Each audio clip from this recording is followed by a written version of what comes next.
हेमा यादव जी। राधे राधे महाराज। राधे राधे महाराज जी। महाराज जी, मैं आपके जैसा सुंदर और शांत बनना चाहती हूँ, इसके लिए क्या नाम जप करूँ, कितना करूँ? अब ये तो हम कैसे बतावें भगवान। वैसे हमारे भगवान की सृष्टि में खांचा तो बहुत है, लेकिन एक जैसा खांचा नहीं मिलेगा आपको। देख लो, मतलब इतने लोगों में देखो, आंख के नीचे नाक और नाक के नीचे मुंह सबके है, लेकिन सब अलग अलग पहचाने जा रहे हैं यार। कितने लोग हैं, सबकी अलग पहचान है, सबकी अलग फिंगरप्रिंट है, नहीं है? देखो भगवान का चमत्कार देखो, उनका खांचा देखो। तो यार प्रेमानंद जैसा खांचा तो प्रेमानंद खांचा खांचा है, खांचा है। भगवान अपने जो सृष्टि में खांचे बनाए हैं, वो अनंत खांचे, पर सब अलग अलग खांचे हैं। हाँ, हमारी बात मानकर जहां हम पहुंच सकते हैं वहीं आप पहुंच सकते हैं।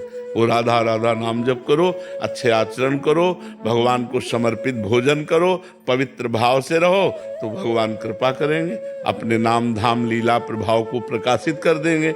वहीं पहुंचेंगे जहां हम पहुंचेंगे।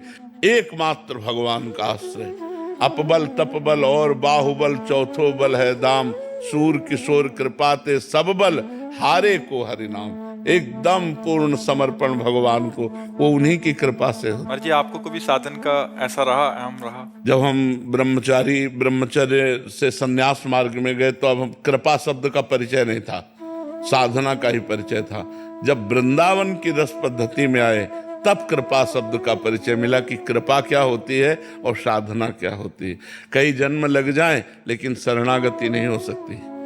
शरणागति तभी होती है जब सब बल शांत हो जाता है, अपने को निर्बल बिल्कुल समझ लिया जाता है, तब भगवान की हृदय से शरणागति होती है। और जहां कनेक्शन मिला तो सुनेरी मैंने निर्बल के बल राम, फिर महाबल उसका भगवान साथ देने लगते।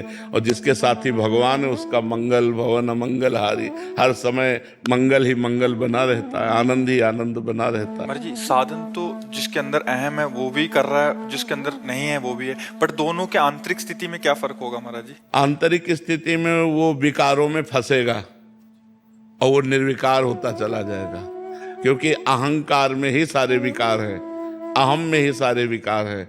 और अहं संस्कृति मूल शूल प्रदनाना, सकल शोकदायक अभिमाना, ताते करें कृपा निधि दूरी, सेवक पर ममता अति भूरी। भगवान अपने भक्त के हृदय में अहंकार नहीं रहने देते, जो अहंकार होता है उसे नष्ट कर देते हैं। जब तक अहंकार रहता है तो भ्रष्ट होने के पूरे चांस हैं, और जहां अहंकार खत्म हो गया तो फिर ऐसे गोद में रखते हैं भगवान, करो सदा तिनके रखवारी, जिम बालक राखे महतारी। अहंकार बहुत निंदनीय है और त्याज्य है, क्योंकि अहंकार से ही बड़े पूज्य जनों का अपमान हो जाता है, बड़े बड़े अपराध बन जाते हैं, गुरुजनों के प्रति अपराध बन जाते। देखो, अगर थोड़ा अहंकार आ जाए तो नारद जी जैसे महात्मा में भी दोष उत्पन्न हो जाए।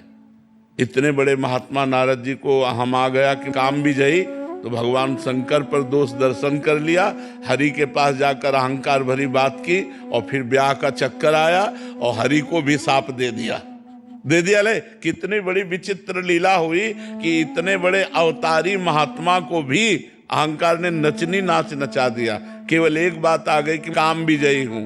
कोई भी अहंकार है तो नचनी नाच माया नचा देगी, और अहंकार रहित जो साधन है वो भगवान के प्रेम को प्राप्त होता है। जो साधन कर रहा है कर तो प्रभु का ही रहा है महाराज जी, बट क्या उसके जीवन में ठाकुर जी ऐसी परिस्थिति लाएंगे घटना घटेगी उसके जीवन में जब उसका अहंकार न, मतलब आना वही है भगवान। या तो ऐसे समझ जाओ जैसे समझ के नहीं, जैसे गुरुदेव ने हमको अपनी शरण में ले लिया तो हम ऐसी भावना करें कि हमारा जो भजन साधन चल रहा है गुरुदेव की कृपा से चल रहा है, क्योंकि जब गुरुदेव नहीं मिले थे तो कोई भजन साधन नहीं चल रहा था। तो ये भजन साधन तो गुरुदेव की कृपा से चल रहा है, मेरे में क्या बल है? अगर ये बात आ गई कि मैं भजनानंदी, तो मैं फिर गिरना पड़ेगा, फिर कहीं ना कहीं ऐसी जगह गिरेंगे जहां पता चलेगा मैं कुछ नहीं हूं, तब आएगा हे हरि अब आप मुझे बचा लो, तो हरि उसी समय बचा लेंगे।